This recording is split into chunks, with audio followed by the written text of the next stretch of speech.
सो hello what's up welcome channel beast vulture finally guys आ चुका है वन पंच मैन का सीजन 3। बहुत टाइम बाद, इतने इंतजार के बाद, इतनी कंट्रोवर्सीज के बाद आखिरकार हमें ये सीजन देखने को मिल गया यार। तो हाँ, बढ़ेंगे इसके एपिसोड की तरफ, बट उससे पहले अगर आपने सीजन 1 नहीं देखा है, सीजन 2 नहीं देखा है, दोनों का ही रिकैप हमने चैनल पे डाल दिया है, जाके आप देख सकते हैं। लिंक दोनों के वीडियो के डिस्क्रिप्शन में आप जाके चेकआउट कर सकते हैं। अभी हम डायरेक्ट बढ़ेंगे इस एपिसोड की तरफ, बट उससे पहले प्लीज हमारे चैनल पे MHA, गाचा गुता, वन पीस कवर हो रहे हैं और इससे पहले कई सारे एनिमे कवर किए हैं, तो प्लीज चैनल को सब्सक्राइब करिए, वीडियो को लाइक करिए ऐसे ही ऑसम कंटेंट्स के लिए। तो चलिए एपिसोड की शुरुआत करते हैं। एपिसोड की शुरुआत में हमें जो है यहाँ पे हीरोज का हेडक्वार्टर दिखाया जाता है, जहाँ पे मीटिंग हो रही होती है, एक स्ट्रेटेजी मीटिंग, जहाँ पे यही डिस्कस हो रहा होता है कि जो कुछ भी हुआ है अब तक। एंड बात उस टाइम की है जब इन लोगों को लग रहा होता है कि ज्यादा कुछ डैमेज नहीं होने वाला है, जो कुछ भी अटैक होगा, लेकिन हाँ उसके बाद एक जायंट क्रिएचर इन लोग को देखने को मिला। एंड वो जायंट क्रिएचर था अपना सेंटीचोरो, जो कि भाई बिना किसी ट्रेस के गायब ही हो गया। जहाँ पे ये भी बात चल रही होती है कि इन लोगों को भरोसा नहीं हो रहा, लेकिन हाँ किसी तरह जो किंग ने है ये काम करके दिखाया है। वाह, इन लोग को अभी भी यही लग रहा है कि सेंटीचोरो को किंग ने मारा है। सही है भाई। और ये लोग इस बात के लिए बहुत ज्यादा खुश हो रहे होते हैं कि इन लोग के पास किंग एज अ हीरो काम करता है, क्योंकि वो इतना ज्यादा पावरफुल है। और बात करें हीरो हंटर की, मतलब यहाँ पे गारो की बात हो रही है, तो सिल्वर फैंग जो है उसको पकड़ने में नाकामयाब रहा। जहाँ पे जो अपना स्टिच होता है, जो कि इससे पहले भी कई मीटिंग्स कर चुका है, वो बंदे से बातें पूछी जा रही होती हैं इन सब के बारे में कि अगर भाई वो ऐसे ही हीरोज को हंट करता रहा, ऐसे ही हीरोज को मारता रहा, तो इसके लिए हीरो एसोसिएशन का क्या करने वाला है भाई, बताओ हम लोग को। जहाँ पे अपना स्टिच बोलता है कि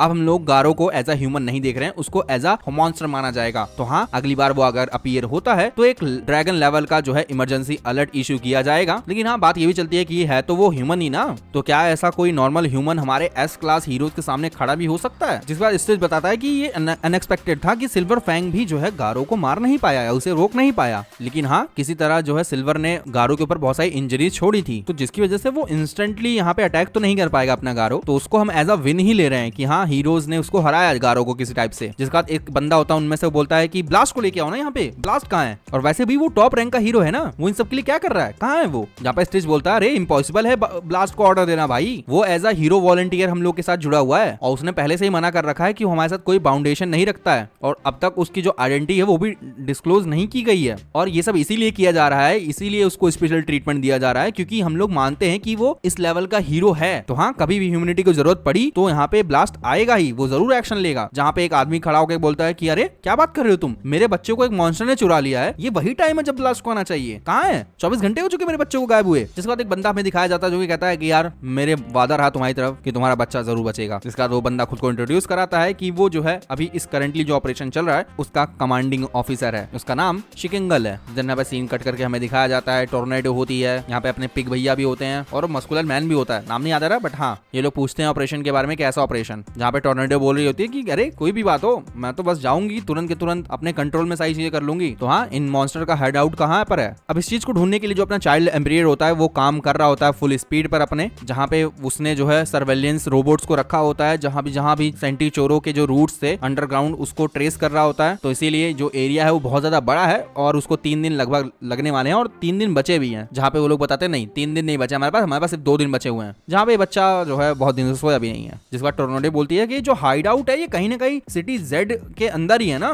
जिसके बाद वो कहती है कि मैं पूरी सिटी को ही उठा के पटक देती हूँ, क्या जरूरत है ऐसे इधर उधर करके ढूंढने की जगह। जिसके बाद अपना जो चिकिंगल होता है वो बोलता है कि अरे नहीं यार, इसको हमें केयरफुली करना पड़ेगा, उनके पास हॉस्टेज पड़ा हुआ है हमारा एक। जहाँ टोर्नेडो कहती है यार ये तो बेकार बात हुई ना, और लोगों ने ऐसा कर दिया इस वजह से वो लोग मेरे सामने खड़े हो पा रहे हैं, वरना मेरे सामने उन लोगों का कोई चांस ही नहीं है और ये मॉन्स्टर मेरे से डरते ही होंगे। जिस बार मॉन्स्टर्स को और उन लोगों को मार पीट के उनसे पूछने की या फिर जानने की कोशिश कर रहा है, और भाई उसको कुछ भी नहीं मिल पाया है मॉन्स्टर्स के बारे में। जहाँ पे अपना जो डार्क शाइन होता है बोलता है कि उसने सुन रखा है कि जो मॉन्स्टर्स का एसोसिएशन का हाइड आउट है वो के लिए आसान रहेगा। तो हाँ, जब तक उसका हाइड आउट नहीं मिल जाता है तो हम लोग को जाके थोड़ा रेस्ट करना चाहिए। एंड जो बगल में लड़की होती है वो भी चली जाती है नहाने के लिए, एंड वहीं पे उसको मिलता है अपना स्वीट मास्क, जहाँ पे बताता है कि उसने सुन रखा है कि जो असॉल्ट टीम बनाई गई है वो इलाइट फ्यू के लिए ही है, लेकिन किसी वजह से यहाँ पे कुछ लोग फिट नहीं होते हैं, और वैसे भी ये पिकनिक तो है नहीं। जिसके बाद वो बोलता है कि एटॉमिक समुराई से कि भाई हम लोग यहाँ पे अपने दोस्तों को लेके नहीं आना चाहिए, क्योंकि हाँ वो अगर ऐसी बड़ी मुसीबत से चिपके रहे तो वो मारे ही जाएंगे, और क्या पता इनमें से किसी को हॉस्टेज बना लिया जाए या फिर ह्यूमन शील्ड की तरह यूज किया जाए, और अगर ऐसा हुआ भी तो क्या तुम इन लोगों को मरने दोगे।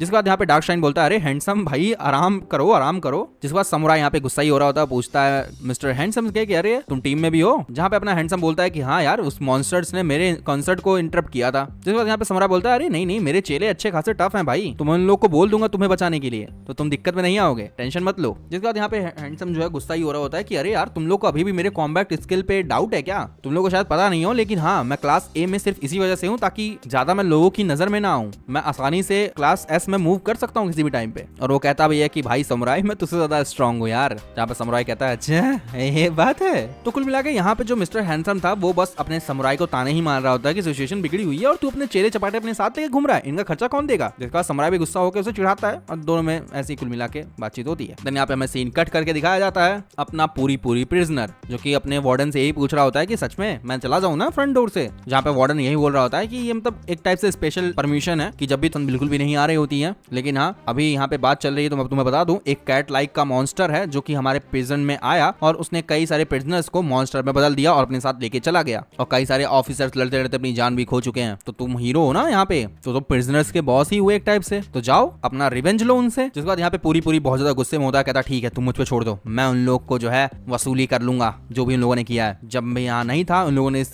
जगह की जो हालत की है इसके लिए मैं उनको छोड़ूंगा नहीं। जिसके बाद वहाँ पे पीछे उसका एक दोस्त आता है, कहता है बॉस रुक जाओ, मैंने आपके लिए स्वेटर बुना है, आप ये पहनते जो जाओ। पूरी प्रिजन कहता है अरे थैंक यू, ये मुझको करेज देगा, थैंक यू। और वो उसको स्वेटर लेके वहां से निकल जाता है। देन यहाँ पे सीन कट होता है, फिर से हमें यहाँ पे बच्चा दिखाया जाता है जो लॉलीपॉप चूस रहा होता है। वो कहता है कि भाई तुम लोग इस कमरे में ही रहोगे, मुझे फोकस करने दो, निकलो यहाँ से, घूरते रहोगे मेरे ऊपर। जिसके बाद फाइनली वो उनके जाने के बाद यहाँ पे एक माइक्रोफोन को ऑन करता है, कहता है मेटल नाइट मैं जानता हूँ तुम यहीं पर हो, ऐसा प्रिटेंड मत करो कि तुम यहाँ पे नहीं हो, तो चलो जवाब दो। जिसके बाद यहाँ पे आवाज तो आती है, तो बंदा बोलता है कि हाँ मुझे लगता है कि मैं अपने टाइम और एफर्ट्स को वेस्ट कर रहा हूँ और मुझे लगता है कि सच में तुमने फाइंड आउट कर लिया है कि उन लोग का हाइड आउट कहाँ है, तो प्लीज जल्दी बता दो क्योंकि हम लोग के पास टाइम नहीं है और तुम क्या चाहते हो कि जो हॉस्टेज बना है वो मारा जाए। जिसके बाद यहाँ पे आवाज आती है यहाँ पे मेटल नाइट की, तो वो कहता है कि चलो ठीक है मैं तुम्हें नहीं बताया तो चलो हॉस्टेज मारा जाएगा, लेकिन हाँ अगर मैंने तुम्हें बता दिया तो शायद उस हॉस्टेज के अलावा तुम सबके सब मारे जाओ। तो हाँ इस वजह से मुझे एक रैशनल चॉइस लेनी पड़ रही है जस्टिस के बेसिस पे। जिसके बाद यहाँ पे अपना जो चाइल्ड एम्पायर होता है वो कहता है हमारे पास कोई ऑप्शन नहीं है भाई, तुम उस ऑपरेशन को ज्वाइन कर सकते हो, तुम उतने डर क्यों रहे हो, किस बात से डर रहे हो। देन वो उसके बाद उसके जो मशीन बॉडी होती है उसके बारे में भी पूछता है कि अगर तुम्हारी बॉडी को किसी मॉन्स्टर ने डिस्ट्रॉय कर दिया तो वो कौन था, मॉन्स्टर किंग ओरिची।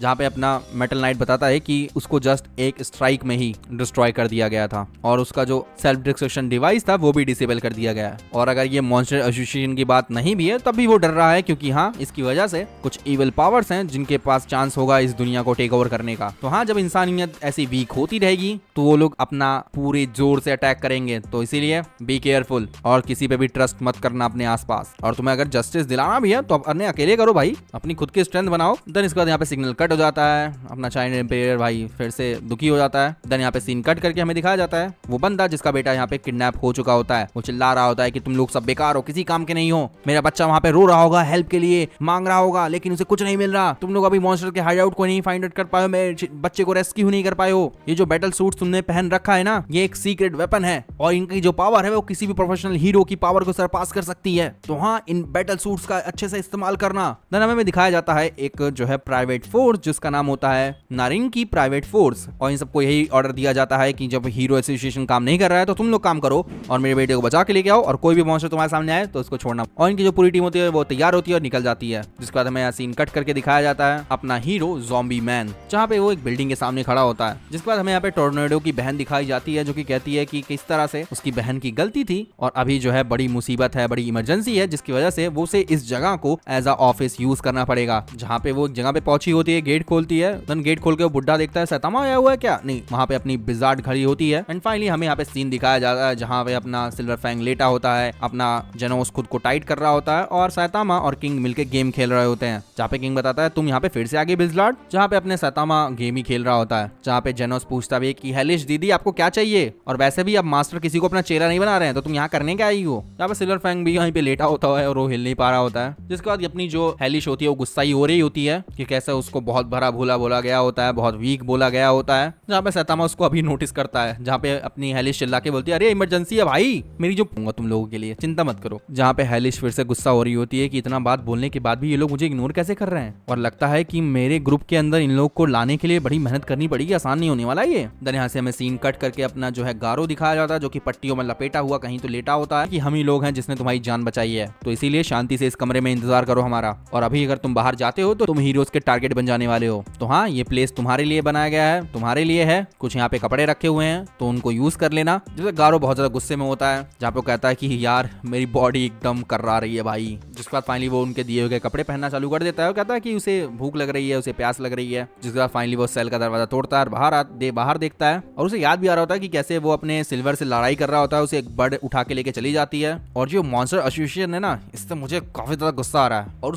उस बुढ़े का हुआ क्या, वो भी तो सेंटी चोरू से फाइट कर रहा था, जहाँ पे अपने गारों को जो स्मेल होती है एयर के अंदर वो थोड़ी ज्यादा अजीब लग रही होती है, जहाँ पे वो खुद को महसूस भी करता है कि वो अंडरग्राउंड है शायद, लेकिन हाँ उसे फर्क नहीं पड़ रहा होता है। जिसके बाद फिर से हमें वही ग्रुप दिखाया जाता है जो कि उस मोटे ने बनाया होता है। उनको एक सुपर सूट देके वो लोग जो है अपने उस मॉन्स्टर से जो है विनती करके भीख मांग रहे होते हैं कि हमें जाने दो, हम दोबारा वापस नहीं आएंगे। वाह भाई वाह, भेजा तो ऐसे गया था जैसे लग रहा था कि क्या ही कर देंगे ये लोग। जिसको गारो देख रहा होता है, जहाँ पे मॉन्स्टर इन लोग को धमकी दे रहा होता है कि तुम लोग ऐसे बच के तो नहीं जाने वाले हो, तो हाँ तुम लोग भीख मत मांगो, चुपचाप से फाइट करो, तुम लोग के पास सूट है ना, सूट का यूज करो, फाइट करो। क्योंकि वहां पे बहुत सारे और मॉन्स्टर होते हैं जो कि हंस रहे होते हैं इन लोग को देखते हुए। जिसके बाद उनमें से एक आदमी बोलता है कि वो उनकी गलती है कि वो यहाँ पर आए। जिसके बाद फाइनली वो लोग मेंशन करते हैं कि यहाँ पे एक रोबोट उन लोग को देखने को मिला था और वो जो मॉन्स्टर होता है वो खुश भी हो रहा होता है कि यहाँ पे एक ऐसा रिक्रूट आ चुका है जो कि इन लोगों ने एडवर्टीजमेंट कर रखा होता है कि जिसको भी मॉन्स्टर एसोसिएशन ज्वाइन करना वो आ जाए। जहाँ पे वो जो मॉन्स्टर होता है ये इस बंदे का, इस आर्मर वाले बंदे का नाम ही पूछता है, तो हमें इसका नाम पता चलता है। वैसे इससे अपना जेनोस लड़ चुका है इस बंदे से। इस बंदे का नाम होता है मशीन गॉड G5 और ये डीमन लेवल का जो है थ्रेट होता है, जो कि यहाँ पे जो है मॉन्स्टर एसोसिएशन की मदद करने के लिए आया होता है। जहाँ पे वो मॉन्स्टर पूछ ही रहा होता है अपने G5 से कि तुम यहाँ पे पहुंचे कैसे भाई बिना खोए, तुम्हें ये हाइडआउट मिला कैसे, और क्या मैं तुम्हारे क्रिएटर से बात कर सकता हूँ जिसने तुम्हें बनाया है। तो टेलीपैथी के तौर पे